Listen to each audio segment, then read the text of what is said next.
Bueno, siguiendo entonces con los constructos personales y ahora ya también aplicándolos más a nuestra personalidad. Entonces, recapitulando un poquito, Kelly decía que constantemente, como científicos, de alguna manera estamos todo el tiempo generando hipótesis para así poder comprender e ir interpretando el mundo, ¿cierto? Cómo son las personas, para qué me sirven o qué son estos objetos, los sentimientos, ¿cierto? Los sucesos, yo los voy tratando de interpretar, comprender, ¿ya? Y estas hipótesis que yo voy realizando respecto al mundo que me rodea forman parte de mis constructos personales, ¿ya? Como yo voy generando hipótesis todo el tiempo, muchas veces que se entienda de manera inconsciente, también lo voy haciendo todo el tiempo, casi automáticamente. A veces lo hago consciente también, no es que sea o consciente o inconsciente, lo puedo hacer de ambas formas, pero muchas veces esta generación constante de hipótesis lo hacemos más bien de manera automática, ¿ya? Y así vamos determinando también si estas hipótesis son correctas o no son correctas. Y así yo voy aceptando ciertas hipótesis. Sí, era así esta persona como yo creía. O sí, esto servía para esto. O no, me equivoqué. Rechazo esta hipótesis y genero una nueva, ¿ya? A eso se refiere también Kelly cuando dice que actuamos un poco como científicos, ¿ya? Entonces, en base a este proceso de ir constantemente poniendo a prueba mis hipótesis y determinando si están correctas o no, yo voy de alguna manera modificando con todo el tiempo mi sistema de constructos, ¿ya? Mi mente, imaginémonos desde esta visión, está compuesta por constructos personales que yo tengo respecto de todo lo que me rodea, de las personas, de los objetos, de los sentimientos, de los sucesos, etcétera, etcétera, etcétera, ¿ya? Por lo tanto, mi sistema de constructos no es estático, ¿ya? Entendamos sistema de constructos también de alguna forma como la personalidad, ¿cierto? Lo que nos hace ser finalmente quienes somos y vivenciar el mundo de una manera única y particular que es nuestra, ¿ya? Mi sistema de constructos entonces no es estático, sino que puede, incluso debe ir modificándose, ¿ya? Porque yo, una persona sana, debería ir siendo capaz de mantener aquellos constructos que lo ayuden a predecir, que sean eficientes de alguna forma, que me sirvan, pero también una persona sana debería ir siendo capaz de ir eliminando aquellos constructos que no me sirven o que son dañinos de alguna manera, o que me generan conflicto, o que no me ayudan a avanzar en algo, ¿ya? Por lo tanto, yo voy a ir aceptando algunas hipótesis, rechazando otras, y de esa manera yo voy a ir modificando o eliminando constructos, ¿ya? A veces no es que yo tenga que eliminar un constructo completamente, sino que tengo que ser capaz también de ir modificando algunos constructos, ¿ya? Así lo muestra Kelly de manera más como visual, ¿cierto? Esquemática, cómo nosotros usamos los constructos.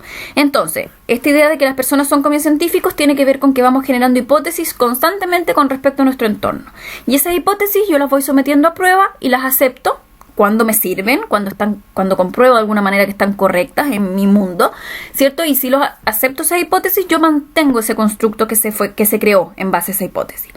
Y si esa hipótesis resultó ser falsa o no me sirve mucho, yo puedo o modificar el constructo que está asociado a esa hipótesis, o puedo eliminar de frentón el constructo porque estaba incorrecto, ¿ya? Y como dice allá abajo, solamente un mal científico mantiene su modelo inalterado, ¿ya? Es decir, solamente una persona que no tiene una personalidad sana va a mantener estos constructos rígidos, y de hecho la rigidez mental o en ciertos comportamientos también es muchas veces clave para determinar ciertas patologías, muchas veces de la personalidad, ¿ya? Solo una persona que no aprende de las experiencias puede mantener expectativas rígidas y teorías personales que están equivocadas, ¿vale? Yo me puedo equivocar y constantemente también me estoy equivocando, pero yo no tengo que tener la flexibilidad mental para ir modificando mi forma de ver el mundo cuando la información en fondo externa me está demostrando que algo está equivocado o que algo no me sirve, ¿ya? Tengo que tener esta capacidad también de flexibilidad mental. Entonces, acá hay un ejemplo de cómo utilizamos los constructos. Dice acá, supongamos que un trabajador quiere subir o surgir o ser ascendido en su empleo y trata de convencer al jefe de que es un buen empleado. Tras observar al jefe, la mayor parte del año, lo estuvo ahí observando, empezó a generar ciertas hipótesis, ¿cierto? Y llegó a la conclusión el empleado de que en la oficina es autoritario en general, tiene una actitud como de superioridad frente a los demás, ¿ya? Y que le gusta como darse mucha importancia. Eso construyó este empleado o este trabajador como hipótesis respecto a su jefe.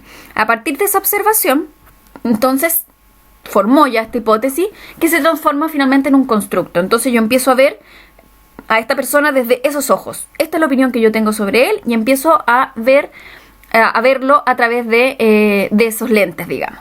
Ya, entonces, a partir de esa información, de esa observación, formó la hipótesis o constructo de que si actúa de un modo que refuerce esa autoimagen exagerada del jefe, va a conseguir el ascenso. ¿Ya? Se genera otra hipótesis que surge de la primera hipótesis. Entonces, si yo me comporto de una manera, digamos, coherente con esa forma de ser que yo le veo, quizás voy a lograr lo que yo quiero. ¿Ya? El trabajador luego entonces va a confrontar esa idea con la realidad. Acuérdense que yo tengo que chequear si mis hipótesis están correctas o no.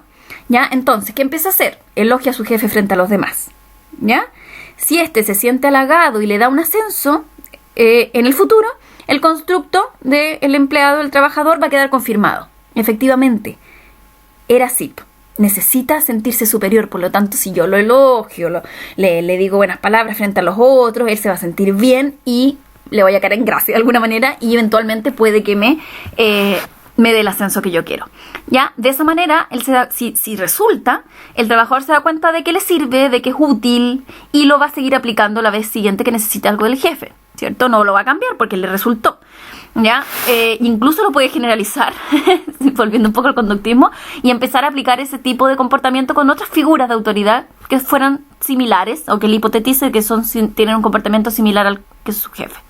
¿Ya? Sin embargo, si el jefe no le da el ascenso o incluso no le agrada que él sea que lo elogie demasiado, ¿ya? No le molesta, no le gusta, no le ve que tiene una reacción positiva, se va a dar cuenta de que está equivocado. ¿Ya? Y que ese constructo que se había armado en su cabeza con respecto a su jefe y a lo que su jefe necesita, valora o quiere, era incorrecto. Entonces, no va a seguir insistiendo en eso. Una persona con una mente sana, digamos, no seguiría insistiendo rígidamente en eso si ya comprobó que no funcionaba, ¿cierto? Entonces necesitaría tener otro constructo, funcionar en base a otro constructo y aplicarlo para ver si esta vez de alguna manera sí le funciona.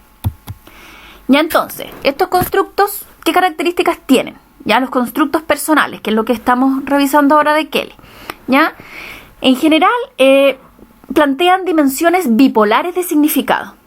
Ya, presentan significados contradictorios de alguna manera. Ya, son dimensiones bipolares que tienen dos lados. Ya, entonces, en nuestra mente tenemos nuestros constructos muchas veces son bueno o malo. Lindo o feo, amable o desagradable, ¿ya? Simpático o pesado en chileno, lindo o feo, atractivo o no atractivo, ¿cierto? Mentiroso o sincero, leal, desleal o ileal. ¿Ya? Entonces, por ejemplo, ahí aparece un ejemplo arriba. Juan conoce a Ana, ¿ya? No, imaginémonos que conocemos a una persona y seamos sinceros, siempre que conocemos a alguien, de alguna manera, alguna idea, nos armamos de esa persona en base a ciertos detalles de información que nuestro cerebro capta y que generaliza, ¿cierto? Lo que decíamos en un principio en la cápsula anterior. Entonces, Juan conoce a Ana, la construye como una persona amable. Amable es opuesto a desagradable, ¿cierto? O a pesado, o antipático. Ya, eso implica entonces captar la similitud para llegar a construirla como amable. ¿Qué pasó en la cabeza de Juan? De manera automática, ¿cierto? Él captó las similitudes de Ana con todas las otras personas que previamente él había catalogado como amables. ¿Ya? Entonces, esta captación de alguna manera no es, como les digo, consciente y ni siquiera es verbalizable. Yo no puedo explicar por qué alguien me cae bien o alguien me cae mal. De repente, si hago el esfuerzo quizás podría, pero cuesta, ¿cierto? Sino que es una cuestión más bien personal. Y a mí me pudo haber caído bien de entrada a alguien y a otra persona le puede haber caído pésimo de entrada. Porque captó ciertas cosas que conectó con experiencias previas de otras personas, ¿ya? Que le habían caído mal y la metió dentro de ese constructo.